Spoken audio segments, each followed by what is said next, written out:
All right, take a look at some business and, of course, the headlines coming out of the Mining Indaba, the African Mining Indaba.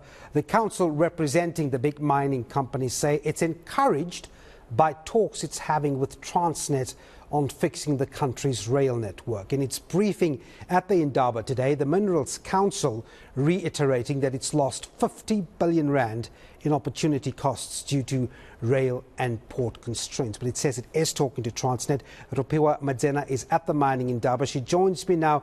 Rofhiwa, thanks very much indeed for talking to us. So we've started the day with the Minerals Council giving us a briefing on the contribution the mining sector has to the economy. Dozens of investors at the Mining Indaba there in Cape Town. But I suppose you zoned in on exactly what is happening with the those two big factors, isn't it? One side, it's the energy constraints. On the other side, it's the rail network. You've got a chance to speak to some of the big coal companies. Just let us know what the plenary session basically reflected on those constraints today.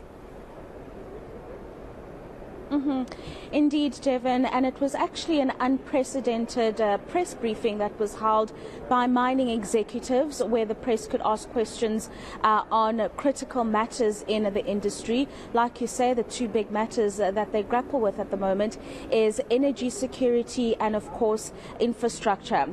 Now, Transnet is an important one to consider.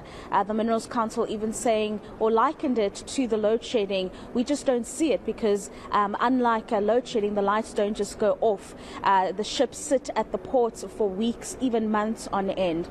So the Richards Bay coal terminal is a huge sore point for them. The infrastructure there is so dilapidated, Devin. We've seen companies lose billions in opportunities, exports that have been unable to travel to the different ports because of the broken railway system. To give you some context, Devin, the full capacity of this particular line is 91 million tons of resources, or coal, if you will. Transnet reported that it was only able to transport along this line around 51 million tons. Now, the CEO of Exxaro indicating that this is very disappointing and they have to work to change the state of affairs. But Doug Gain, who's the Chief Financial Officer of Seriti Resources, indicated that they're not just making a noise about this dire issue with Transnet, they actually are taking tangible steps to remedy the situation. Let's listen into what he had to say. Weight of opportunity loss arising directly and indirectly from Transnet's underperformance.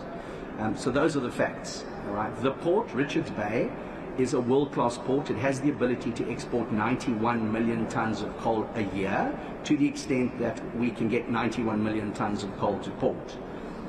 Last year, Transnet, for various reasons, was only able to transport 50 million tons to the port. So the port, from a nameplate perspective, is just more than 50% utilized because of an inability to get more coal to port.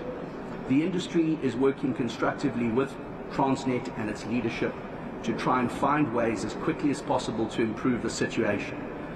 The challenges, among them security issues, locomotive spares issues, union strikes last year, weather and so on and so forth, all continue. But what we know today is the tempo is not improving, and South African exporters, and in turn the fiscus and everyone who benefits from the system, is going to miss the top of the super cycle, which is already coming off.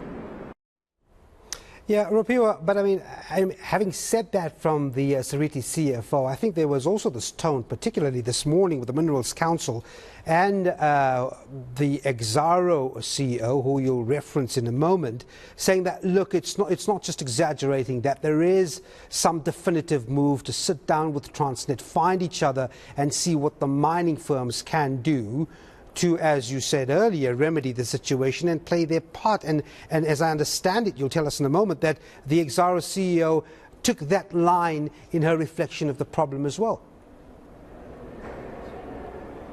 That's right, Devon, and you can see there's a growing urgency to remedy the situation because of the lower production that we saw in the financial reporting period for the sector, down about 9%. And this is missing out on a huge opportunity because you would know that there's a looming energy crisis in Europe in particular. So the demand for coal has escalated significantly. The problem is that the logistics of getting the coal out of the country are dilapidated. But yes, the CEO of Exxaro saying we're not just going to sit back and fight with Transnet. There are tangible steps that they are taking. They've acknowledged that security issues are among the top destroyers of the railway network. And so they have introduced some technologies that they have already started to see the benefits of, Devon. And of course, they will continue to engage Transnet on the needs of the state-owned entity to make sure that we capitalize on the desperate need for coal that is currently needed in areas like Europe, where we are seeing a looming energy crisis. Let's listen in to Nombasa Tsengwa on this. It is a reality that they've got those challenges. There are derailments. We can name a few. They now have been hit by strikes. We all experience strikes. So we started negotiating and working with them that probably we need to be, as I think Doug mentioned, we have to be practical. Otherwise, we just create noise. And we said we will try and put our resources in drone technology to monitor the security incidents on the rail. And I must tell you that from the numbers we hear, there has been a reduction by about 15% of the incidents that we've seen on the line. There's still more that we can do. We try to assist Eskom to source, these spares. We have not been successful. I mean, not Eskom, sorry, Transnet. So we definitely have not been successful. But I think for a long time, we've probably been talking past each other with Transnet. Because we do hear they've got a transformative program, which is still going to be shared with us, in terms of including, junior players. We will listen to that conversation when it comes to us, but it has not come to us at this point in time. All right, so that's where we'll leave it for now. Thanks very much indeed, Rofhiwa Madzena there at the African Mining Indaba in Cape Town.